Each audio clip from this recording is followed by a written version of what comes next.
So you're creating your own brand. You're like, yeah, I'm going to get into Canva and make all the things. And then you get there and you're like, I don't know what to base any of this on. Do I just make something that looks pretty? Do I just pick a color that one audience person said that they liked? What on earth do I base my brand on? That's what we're going to chat about in this video. We're going to chat about how can you know what to base your visual brand on, what to make it look like, and all of those fun things. So let's get into it. So hi, my name is Jacqui. I am a graphic designer who specializes in teaching business owners how they can create their own incredible brand and graphics. You can find me over on Instagram at whitedeergd or my podcast, Seriously in Business. But for now, let's have a look at my specific, what I call the WOW model. Now, the WOW model is a wonderful little acronym I discovered one day when I was like, this is what brands need. This is what a business needs to base their brand on. And so the WOW stands for WOW, and it is for who, originality, and why. And so your who, originality, and why is what you need to base your brand on. It's not one of these things, but all of these things, and the crossover, I guess, of where these sections interlock. Okay, so I'm going to go through each of them briefly and then talk to each of them a little bit more extensively for a couple more minutes. So first, you've got your who. Now, your who is what people often think about when you're thinking about branding or graphics. It's who is my target audience? Who do I want to work with when I create my business? And this is a wonderful place to start. Thinking about what our audience needs from us, thinking about how we want to serve them is a really great way to work out what our brand should look like. And beyond that, obviously, working out who is that person more specifically? Like, obviously, our brands can't target everyone. The only thing in this world that I know of that everyone needs or loves is water, maybe air. And other than that, everyone has their own preferences, their own opinions, their own views of what is good, bad, ugly, beautiful, all the things. And so if you try to appeal to everyone in your business, you're going to end up attracting no one. And so how can you create a brand that's going to really attract the people that you want to work with, the people that are going to be wonderful clients, not just trying to work with everyone because, I can't possibly turn down anyone to work with me because they'll give me money. And while it may be in your very, very first stages of business, it's okay to do that. The more specific we get sooner, the more we're able to really enjoy what we're doing because we're working with people that are really getting the most out of our service. And we're able to really call in more of these people. Sometimes we think that this idea of niching down, of choosing a specific target audience is going to deter too many people and there's not going to be enough people left to work with us. But that's simply not the case.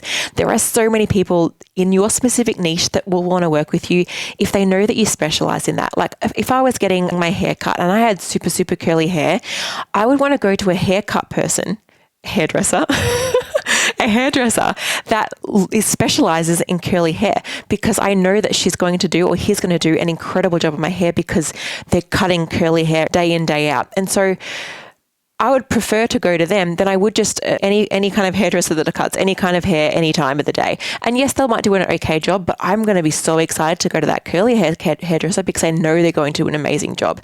So it's the same in your business of what do you specialize in, or what can you specialize in that you can draw in really closely, that people are going to seek you out for that niche. People are going to seek you out for that service because you're the best at that service, or maybe not even the best, but someone they can know they can rely on. And so thinking about what is the kind of person that I want to work with, and how can I create graphics that are going to draw them in. So thinking about what colors is my target audience going to love? What fonts is my target audience going to love?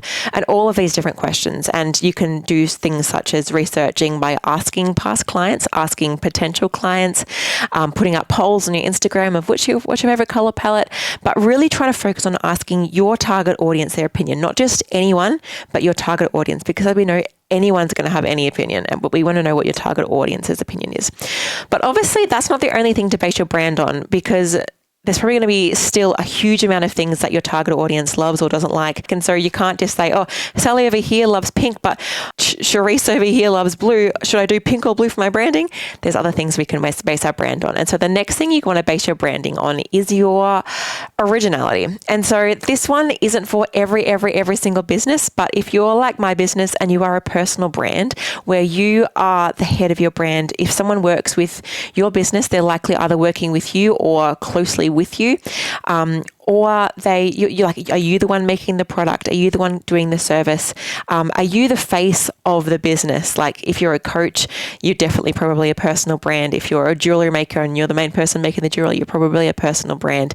And you can obviously decide not to be a personal brand, but I think there's a really great beauty in small businesses in particular being personal brands, because it's a way that we can just connect ourselves into the business. It can feel so much more fulfilling and so much more like we're just expressing ourselves. And expressing ourselves is a really cool thing to be able to do. And we get to do that if we have a personal brand. And so because of that piece, because of personal brand, then actually basing our graphics and what our brand looks like on ourselves and on our personality is such a great way to feel a sense of ownership of our business and to feel a sense of, oh, I just love what my business looks like, rather than feeling really disconnected from it because you went and chose khaki green when you hate khaki green and you really wish you chose hot pink. And so kind of working out how you can put your personality into your brand is really, really special.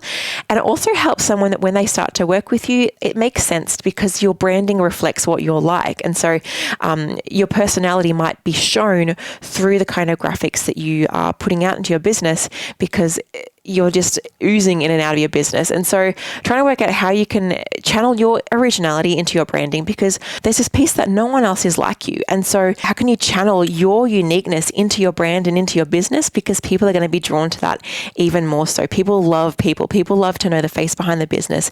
People love to get to know a person, because there are so many big corporations out there that people are looking for the little guy that they can get to know and they can support and feel really good about supporting. And so thinking about things like, what do I love? What makes me tick? What are the things that I'm just drawn to? And some ways that you can think about this is literally by looking around your house or looking around your bedroom. Are there colors you've just accidentally decorated with that you didn't realize why? It's because you're actually just drawn to those colors. Is there styles that you're just always drawn to? Are there book covers that you just are constantly in love with? Are there fashion pieces that you like always love stripes or always love this blue color? Like start to see if there's any patterns in your decor, in your books, in your fashion, or maybe in your Pinterest boards or in the accounts you follow on Instagram. Start looking for patterns. But if you're anything like me, you like a wide range of things and you're like, Jacqui, what on earth do I base my business on?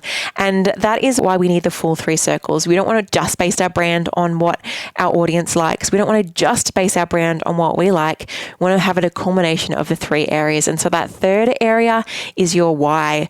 What are your business's values? What do you stand for? And my favorite question is, what do you want people to feel when they work with you? If you want someone to feel really excited and really invigorated and really like get up and go about your brand, use really bright colors, use active colors, use a bright green or a bright orange. Those colors are really great. But if you want someone to feel really relaxed and calm when they work with you, use subdued blues and greens. Or if you want someone to feel like really feminine and really playful, maybe use pinks and soft pastels and yellows.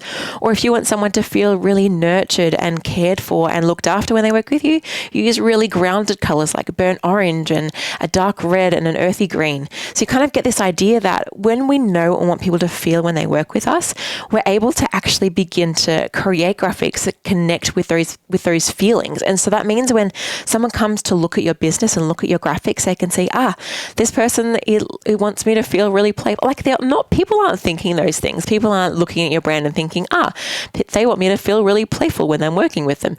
It's all subconscious. No one's ever really thinking those things, maybe unless they're a brand designer, but they're thinking, that brand looks really playful. I want to feel playful. And so then they just like, maybe I do want to work with this person, or this person looks really calm and grounding and that's what I really need in my life right now. And they might choose to work with you because of that. And so thinking through, what do I want people to feel when they work with you? What I usually get my clients to go through is this idea of, what are 5 words that describe how you want someone to feel when they work with you? And then once you have those 5 words, maybe popping on a Post-it note and sticking it up on your laptop, or when you go on Canva or on your desktop background, whatever it is, so you can be really grounded in this consistency of what do I want people to feel when they work with you. Because if you're really catapulting between really fun and playful and then really mature and grounded or corporate, they're going to be really conflicting when someone's trying to work with you, or when you're trying to work with someone. You're likely going to be going all over the shop. And while we're multifaceted people and there's probably multi-levels you want people to feel when they work with you or when they buy your product or buy your service, thinking those things through and kind of starting to nail it down a little bit will begin to help people to feel a sense of consistency and cohesion across what at least you're presenting to the world.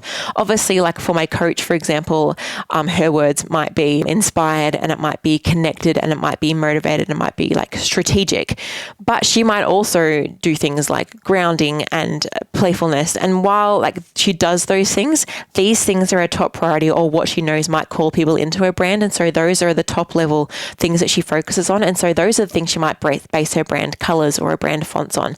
But then it doesn't have to be the whole picture. So I guess what I'm saying is, don't feel like you're pigeonholing yourself into one thing if that's what you choose, but also knowing that it's okay to pick something because it helps to make your brand really clear and helps to speak on a subconscious level to your audience and to your potential customers and clients before they even talk to you, before they even start working with you. Because when someone comes to your Instagram, you can begin saying so many different things just from your branding before they even read anything. And so think about, how am I subconsciously communicating to my audience? Is my brand saying what I need it to say? And so thinking about those three different sections, we're going to read out some questions now that you can ask yourself. So for the who section, for working out your audience, ask yourself questions like, who does my business exist to serve? List out 10 or 5 to 10 different words that you might use to describe your ideal client. What kind of things is my ideal client passionate about? What sort of things are they drawn to? What colors are they drawn to? What styles are they drawn to? What kind of things in this world do they care about?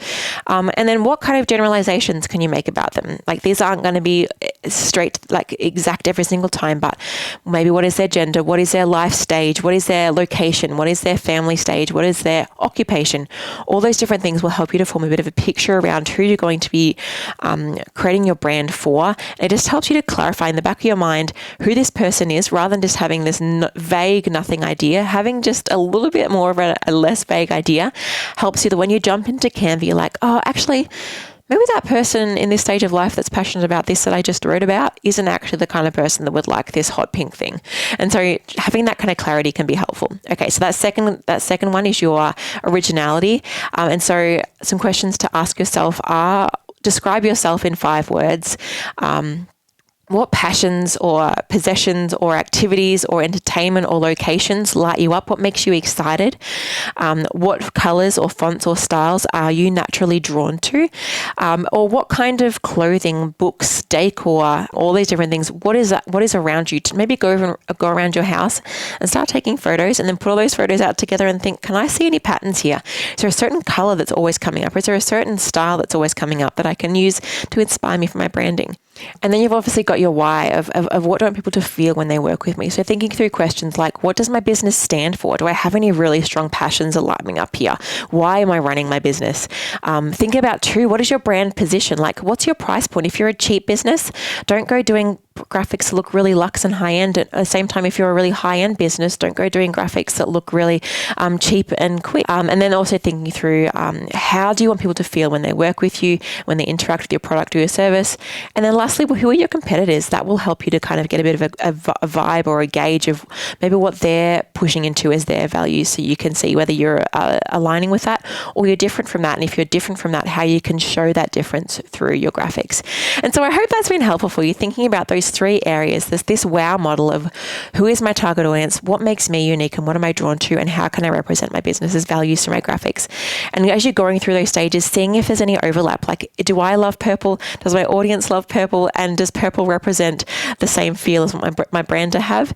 Yes, then maybe that's a really great color to use. And obviously it's not going to be as black and white as that most of the time, but hopefully you begin to just have a bit of a picture in the back of your mind of, actually, yeah, that's beginning to click, or no, that doesn't even fit with any of my circles. I'm probably not going to do any of those colors or any of those fonts or any of those graphic styles. So thank you for joining me today. If you found this helpful, I would love if you could hit subscribe and you could like this video there so I can find more people to help with this content. And if you'd love to get to know me more, I would love to see you over on Instagram. I'm very active over there. And if you have any requests for videos or things you'd love to learn, particularly around branding and design and graphics and Canva, I'm all ears. Just chuck it into the comments of what you would like to learn next. And I would also love to know, if you're still here, what are your business's 5 words? What are the 5 words that you would say you want people to feel when they work with you? Pop those 5 words into the comments, and I would love to see what they are and give you some comments around that as well. So thank you for joining me, and I'll see you for another video very soon. Bye.